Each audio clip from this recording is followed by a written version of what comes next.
is Eddie, and here's your tech news for this week. This was a good week for video game lovers. E3 took place this week, and we got a taste of what will be coming in the future.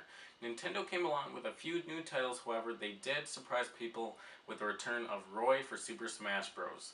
Roy was a character in Super Smash Bros. Melee, but didn't make the return in the last game. You can get Roy as DLC at a price point of $3.99 or for $4.99 for both the Wii U and 3DS.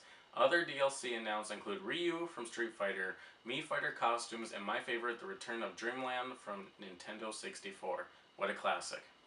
In other E3 news, Microsoft announced their new Xbox Elite wireless controller. This controller is customizable, which means that the joysticks and D-pad can be changed with other parts.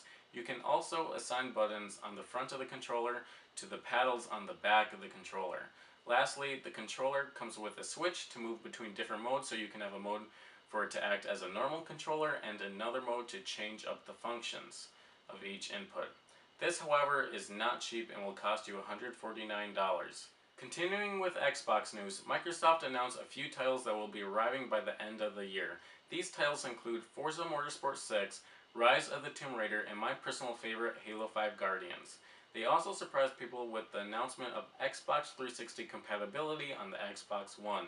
Finally, we can dust off our old Xbox 360 games and play them on our Xbox One. This feature will be available later this year.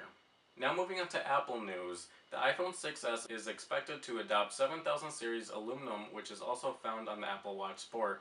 This will make the iPhone stronger, however, it may make the device taller and wider by 0.15 millimeters.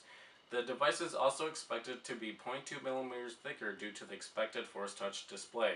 This is very minimal, so the average user won't see that difference in the size. The iPhone 6s is also expected to match the color schemes of the Apple Watches with a new rose gold option to match the rose gold Apple Watch Edition, a new gold color iPhone to match the gold Apple Watch Edition, and a new darker space gray iPhone to match the space gray Apple Watch Sport.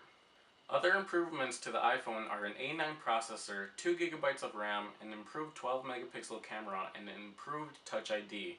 The iPhone 6s is also expected to keep the same screen sizes of 4.7 inches and 5.5 inches. Alright guys, well that wraps up the tech news for this week. Please like, comment, subscribe, and thanks for watching. Peace.